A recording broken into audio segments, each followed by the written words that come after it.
Comme d'habitude, on va traiter un exercice résolu sur la notion du moment d'une force, niveau tronc commun, en mécanique. Bien. Donc, la figure ci-dessous représente un disque D pouvant tourner sans frottement autour d'un axe fixe, delta. Bien sûr, cet axe fixe, il passe par le centre de gravité de ce disque G. Voilà, il passe par son centre d'inertie. On a le corps S1 de masse M1 et le corps S2 de masse M2. On a ici une poulie. Première question. Rappeler les conditions d'équilibre d'un corps solide pouvant tourner autour d'un axe fixe. Deuxièmement, faire l'inventaire des forces appliquées au disque D. Troisièmement, donner l'expression du moment de toutes les forces appliquées au disque. Et la dernière question, 4. En appliquant le théorème du moment, démontrer que M2 égale à M1 fois AG sur GB cosinus alpha. Bien. On passe maintenant à la solution. Commençons par la première question. Rappeler les conditions d'équilibre d'un corps solide pouvant tourner autour d'un axe fixe. De même, on peut appeler ces conditions d'équilibre d'un corps solide qui tourne autour d'un axe fixe. C'est la deuxième condition d'équilibre. Voilà, condition d'équilibre. La deuxième condition. Donc, lorsqu'un solide mobile autour d'un axe fixe est en équilibre, la somme algébrique du moment par rapport à cet axe de toutes les forces extérieures appliquées à ce solide est nécessairement nulle. Cela veut dire que sigma du moment des forces I est égal à la valeur 0. Donc, c'est la somme du moment des forces qui sont exercées sur ce solide. La somme algébrique.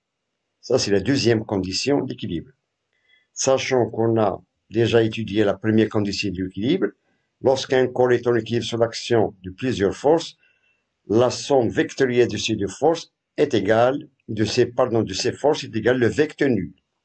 Et la deuxième condition dit que lorsqu'un corps qui tourne, qui est mobile autour d'un axe fixe, on aura la somme algébrique du moment de ces forces est égale à 0.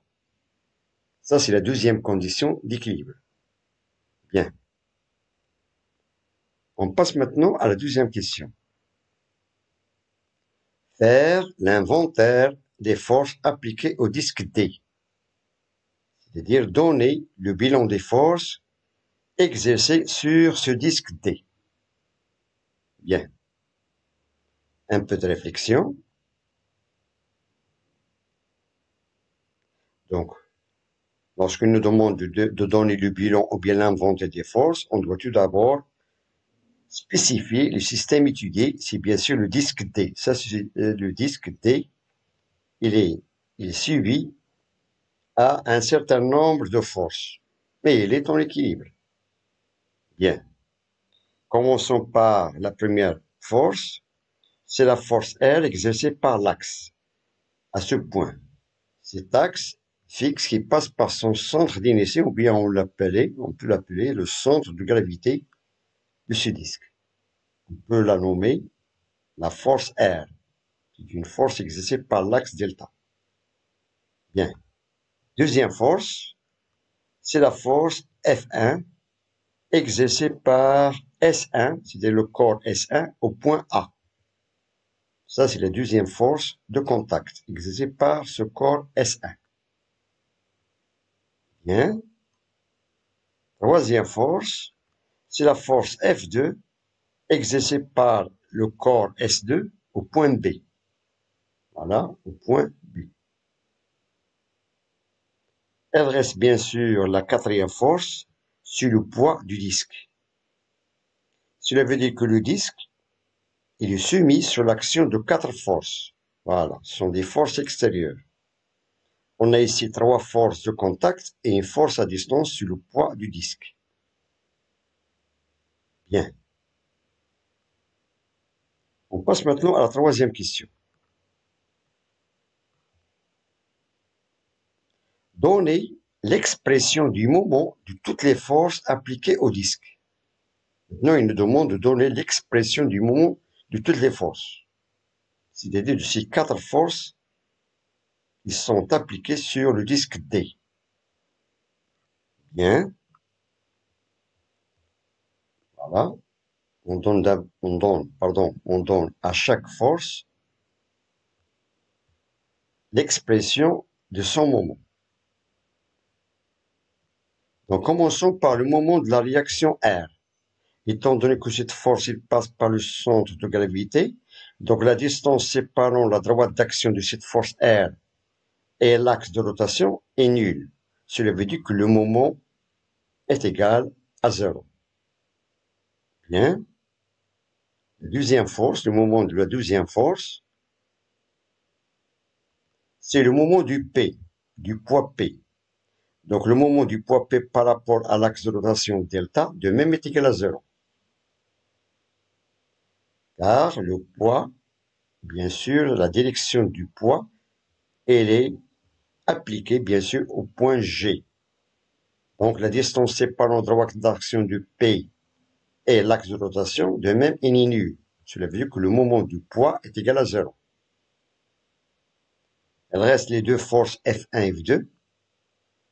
Donc l'expression de la force F1, du moment de la force F1 par rapport à delta, voilà, est égale à Hg fois l'intensité de la force F1.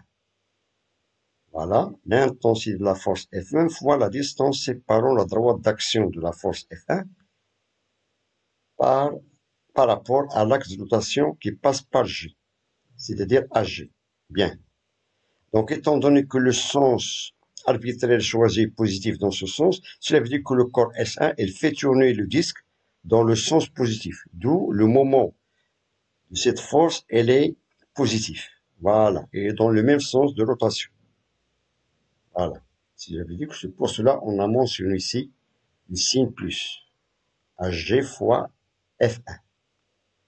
Il nous reste maintenant la dernière expression, c'est le moment de la force F2.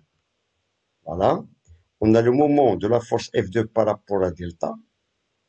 Étant donné que cette force, elle fait tourner le disque dans le sens opposé, donc, il est précédé d'un signe moins, et l'expression du moment de cette force F2 par rapport à delta, voilà, ça c'est la force F2, donc, est égale à moins GH, voilà, GH, c'est la distance orthogonale avec la direction de cette force F2, fois F2. C'est moins GH fois F2. Pourquoi moins? Parce que la force F2 fait tourner le disque dans le sens opposé. Étant donné que le moment, c'est une grandeur algébrique. Bien. Et on sait que la poulie, elle n'influence pas sur l'intensité de la force, elle influence tout simplement sur la direction de la force. C'est pour cela que l'intensité de la force à ce point est la même à ce point. Bien. Donc ça, c'est les 4 expressions du moment de ces 4 forces qui sont exercées sur le disque T. Et on peut tirer l'expression du GH. Donc, d'après le schéma, on peut constater que le cosinus, c'est-à-dire cet angle alpha, c'est le même que cet angle, parce qu'ils sont opposés à ce point B. Étant donné qu'on a ici un triangle GHB, c'est un triangle rectangle au point H, donc le complémentaire de l'angle droit, c'est le complémentaire lorsqu'on fait la somme de ce petit angle avec alpha, on aura 90. Cela veut dire que cet angle est le même que cet angle alpha. C'est-à-dire que l'angle G est égal à l'angle B à ce point. Voilà. D'où on a le cosinus de l'angle alpha, c'est le côté adjacent, sur l'hypoténuse. C'est-à-dire le cosinus de alpha est égal à GH sur GB. GB, c'est bien sûr le rayon de ce disque. Voilà. D'où on tire GH. GH est égal à GB fois le cosinus alpha. GH est égal à GB fois du cosinus de alpha. Bien, on a donné maintenant les 4 expressions du moment de ces 4 forces. Voilà. On peut passer maintenant à la dernière question, question 4. En appliquant le théorème du moment, démontrer que M2 est égal à M1 fois AG sur GB cosinus alpha. Bien. Un peu de réflexion. On donne maintenant le théorème du moment, c'est-à-dire la deuxième condition d'équilibre. C'est tout simplement sigma du moment de ces 4 forces est égal à 0. Voilà. On a l'expression, on a le moment de la force R par rapport à delta, plus le moment de la force P par rapport à delta, plus le moment de la force F1 par rapport toujours à delta, plus le moment de la force F2 par rapport à delta égal à 0.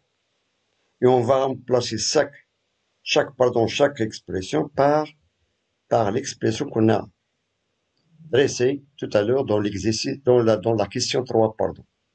On a ici le moment de R est égal à 0, de même que le moment de P est égal à 0. Il nous reste tout simplement le moment de la force F1 par rapport à delta, plus le moment de la force F2 par rapport à delta, égal à 0. Bien.